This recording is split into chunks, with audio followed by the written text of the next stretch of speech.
Hey everybody, welcome to another episode of Memes of the Week. The best thing you can do for this channel is smash the like button the way that female high school teachers smash their students, so this video reaches a wider audience. And now on with the memes. Number 1, remember when Donald Trump had sex with an underage student at his teaching post and forced her to sign a non-disclosure agreement and paid her family $3 million in hush money?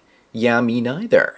Actually, it was Trudeau that did that, and yet Trump got in more trouble by saying grab her by the coochie. If you want to know what Trudeau is up to nowadays, he's gone back to blackface while being a part-time ski instructor, dressed in his favorite alphabet people best. Up next, Mel Gibson is filming the two-part film series Resurrection of the Christ. I didn't watch the first one. What happens? Just kidding, and spoiler alert, Jesus dies. And Mel is releasing the first part on Good Friday on March 26th of 2027, and the second part on Ascension Day 40 days later. Also, here's the face you make when everyone learns that you weren't the crazy one. But of course, they still treat him that way. Number 3, people in Britain are being urged to eat less meat in the latest net zero target. They want people there to eat half their current dairy and meat intake over the next 25 years. The government is insane.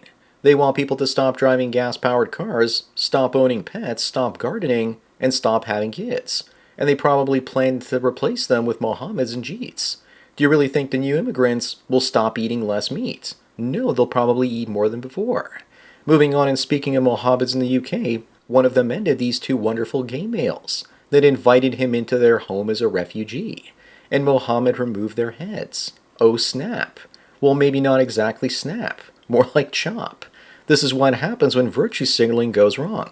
Then again, some problems just fix themselves. Only kidding, of course. I don't advocate for violence. But when England becomes a majority Muslim country, the government certainly will. Number 5, Canadian Prime Minister Mark Carney promised to build the fastest growing economy in the G7. Instead, what he gave us was the fastest shrinking one. And it would be a hell of a lot worse if he didn't import all the Indians to keep up the nominal GDP. Maybe Trump is right that Canada only makes sense as a state, and nothing more. Canada becoming part of the United States would be as epic as the Louisiana Purchase or Alaska. As a Canadian, being annexed by America would be preferred over millions of more Indians coming over here. Up next, meanwhile in Portland, an ambulance ran over a cyclist, and then that same ambulance rushed him to the hospital. Once he got there, they billed him $1,800. Talk about a great business model. I almost felt sorry for this man, but he's a cyclist, so I don't. He's also white. But if he was a black trans cyclist, then you know they would have ended up paying him millions. I honestly suspect he was a protester refusing to get out of the way. Number 7, this woman says that heterosexual marriage for men is essentially living the life of an aristocrat, never having to cook or raise your kids, and then men are becoming hysterical that this is now being revoked. Yeah, this hasn't been a thing for 50 years now. Since then, marriages meant men living in fear of divorce while his kids are raised by daycare, his food is delivered, and the cleaning lady keeps the marital home clean while his wife is smashing the pool boy. Moving on, here's one of those independent single mothers of 4 that demands you pay her somewhere between $10,000 and $15,000 a month for all her living expenses to be with her.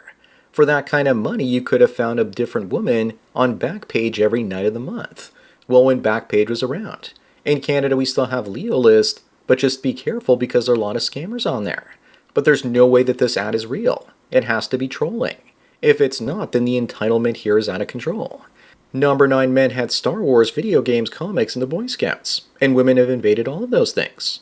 The only thing left the men have now is being alone and solitary. That's not exactly right, though. We have online spaces like this channel, and that's why women in governments want to impose digital IDs, so that we can't have privacy surfing the web either, without our every action being put under scrutiny by some women. If they introduce digital IDs, I'm going to leave the internet. Up next, Zachary died after climbing on top of a subway car, and the article asks who is to blame. It has to be those racist subway cars. If only white people had never invented them, then he never would have died. It couldn't possibly be Zachary's fault for climbing on top of that train. He was just an innocent train surfer. Also, why is this a 10-minute read? Are they going to lecture us on white privilege and how racist trains are? Number 11, how bad are wait times in Canada's healthcare system? A study suggests that millions of people are waiting for services. 3.8 million people waiting for surgery to be exact, but we keep bringing in more people. The government doesn't care about your health. It just cares about boosting the GDP from the Jeets. While you're waiting, don't forget that you can always end it all with MAID, or medical assistance in death. Maid fortunately doesn't have any wait times. Moving on, the women of ISIS are forcing boys as young as 13 to impregnate them to increase the Islamic population, and they're giving them Viagra-like substances. Is that really what's going on here? Are women of ISIS PDF files, and this is just their excuse? So basically, they're Islam's version of female middle school teachers. But I thought this couldn't happen because American NGOs were funding condoms. Then again, I'm not sure I can trust any story coming out of India. Number 13, here's what online dating apps are like for men.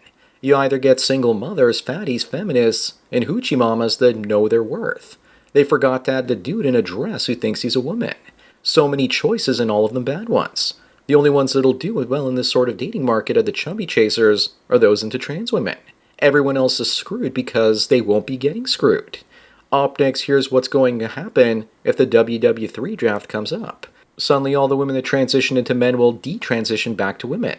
Long hair, boobs, and all. I'm looking forward to all the detransition YouTube channels that I'll unfortunately have to enjoy from the front lines. I'm sure that many of them will get 34 double D so they can prove how much of a woman they are. And I still can't believe that they took this from us. Number 15, Tim Hortons in Canada is bringing back its vintage cups. But until they bring back their vintage employees, I'll still boycott them. I'm young enough to remember when the workers there were white students, and the last time I had something from there was 15 years ago, when I had a nice cappuccino. I'm starting to see Tim Hortons franchises lose money and shut down. There were too many of them, and not as many people liked the quality since the Jeets started serving coffee. Moving on, is this proof that we're living in a simulation? Where do these guys keep coming from? An assembly line. I think the reason they put these guys on television is because they appeal to older female boomer voters. They will say, what a nice boy. I'll vote the same way he's voting.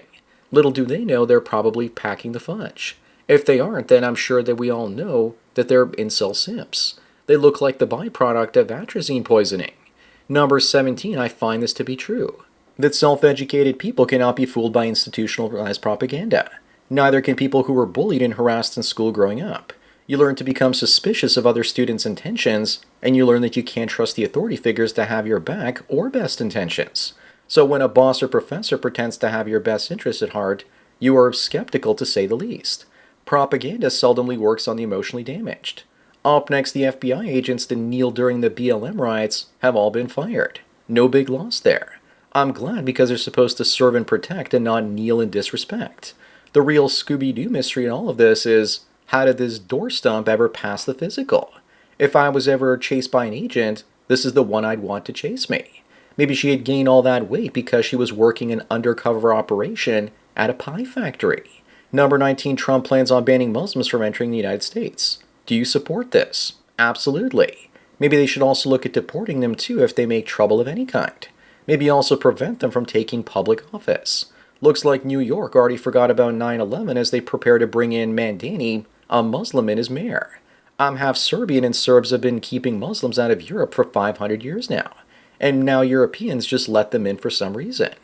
Moving on, here's the resilience of men going their own way. You leave us to drown in the ocean and we swim out on our own accord, in triumph. The only power a man can have is to go his own way in a world that hates him and refuses to give him a decent life. So he's refusing to give women attention, time, and money. If he keeps it all for himself, he can get far ahead. The world hates us, so we don't know the world anything. Number 21, the former YouTube CEO Susan admits to pulling over 1 million COVID videos to silence anti-vaxxers, probably because she was ordered to by the Biden administration. Ironically, she passed away. I wonder if it had something to do with a vaccine giving her cancer. If she also hadn't demonetized all the YouTube channels out there, I never would have learned about Bitcoin and crypto. Sometimes when life gives you a lemon, you accidentally make lemonade. Up next, some woman says that women should only date men that can lift them. Some guy gets back to her and says that men should only date women that are liftable, which is rare these days. Most women are no longer liftable unless you're going to use a forklift. The guy in the picture looks like he has zero muscle tone and will drop her in a couple of seconds. On top of that, he's not even lifting her, because it looks like she has 1 foot on the floor.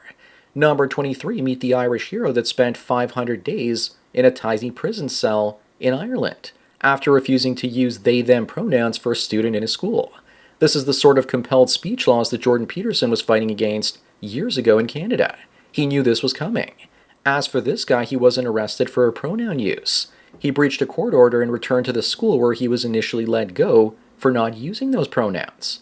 Moving on, looks like the left is finally admitting the truth. The Democrats are driving young men to end Nazis that aren't even Nazis. This is telling me that society is becoming more conservative rapidly, and that if the New York Compost wants the paper to survive, it's got to start catering to the majority, which is leaning right or center now.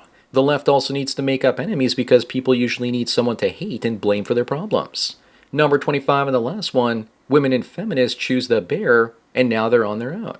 No amount of shaming us back to the plantation is going to work, and they haven't figured this out yet. Some women are even complaining that there's a relationship recession going on. Actually, it's more like a bear market, literally. The moral of the story is that women demonize men until they need us. Then they shame and disrespect us to come back to the table and help them. No thanks. So that's it for another Memes of the Week. Please give this video a like to push it up in the algorithm and so new viewers can find it. If you enjoyed this series and want me to keep making it, then donate at the PayPal and Subscribestar links. If you enjoy this series and want me to keep making it, then donate at the PayPal and Subscribestar links below. Anyways, enjoy the rest of your day, and cheers.